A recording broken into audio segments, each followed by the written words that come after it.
আগুনে পুড়ে ছারখার হয়ে গেছে শ্রমিকদের অস্থায়ী ঘর। এদিক ওদিক বিপজ্জনকভাবে পড়ে রয়েছে গ্যাস সিলিন্ডার। মেট্রোর কনস্ট্রাকশন সাইটের শ্রমিকদের দুই গোষ্ঠীর মধ্যে সংঘর্ষের জেরে অগ্নিগর্ভ হয়ে উঠল নিউ টাউনের কদমপুকুর এলাকা। রুমে শুয়েছিলাম, এই রুমে। তারপরে হাল্লা শুনেছি, আমরা উঠে দেখেছি কি কি মারপিট, দাঙ্গা, প্রচুর দাঙ্গা হচ্ছে এখানে। এখন মোটামুটি কত 3-4টা না সাল, কম করে 10-12টা। স্থানীয় সূত্রে খবর, ওই এলাকায় রয়েছে মেট্রোর কনস্ট্রাকশন সাইট। সেখানে নির্মাণ সংস্থার শ্রমিকরা নিজেদের মধ্যে ঝামেলায় জড়ায়। প্রথমে কথা কাটাকাটি, তারপর শ্রমিকদের মধ্যে মারামারি শুরু হয় বলে স্থানীয় সূত্রে খবর। দুই পক্ষে সংঘর্ষে বেশ কয়েকজন শ্রমিক আহত হয়েছেন বলে খবর, যার মধ্যে দুজনের অবস্থা গুরুতর। এরপরে নির্মাণ সংস্থার শ্রমিকদের অস্থায়ী ছাউনিতে আগুন লাগিয়ে দেওয়া হয় বলে অভিযোগ। দমকলের দুটি ইঞ্জিনের প্রায় 1 ঘন্টার চেষ্টায় আগুন নিয়ন্ত্রণে আসে। রবিবার রাত্রি 10টার কিছু পরে মেট্রো কনস্ট্রাকশন সাইটের দুপক্ষ লেবারের মধ্যে ব্যাপক গন্ডগোল হয় এবং তারপরে এক পক্ষ আরেক পক্ষের যে সমস্ত লেবার রুম রয়েছে সেখানে আগুন ধরিয়ে দেয়। দুটো টিম ছিল, আর একটা টিমে যখন ঝগড়া হচ্ছিল তখন অন্য একটা টিমের একটা লেবার যায়, ওই তখনই তাকে বেলচা দিয়ে এখানে মারে। আমরা ঠেকাতে গিয়েছিলাম, আমি ছিলাম, আর একজন ছিল।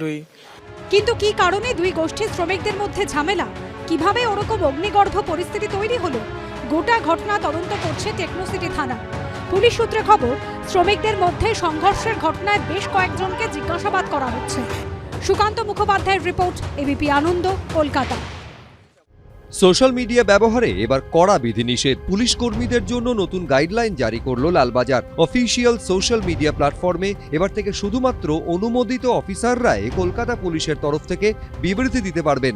সংবেদনশীল অপারেশন সংক্রান্ত বা তদন্ত সংক্রান্ত তথ্য কোনো অবস্থাতেই ব্যক্তিগত অ্যাকাউন্ট, মেসেজিং অ্যাপ বা ডিজিটাল প্ল্যাটফর্মে শেয়ার করা যাবে না। পুলিশ কর্মীরা এমন কোনো পোস্ট করতে পারবেন না বা বিষয় শেয়ার করতে পারবেন না যাতে তথ্য প্রমাণ ক্ষতিগ্রস্ত হতে পারে, তদন্তের গতি প্রকৃতির ইঙ্গিত মিলতে পারে বা তদন্তকে প্রভাবিত করতে পারে।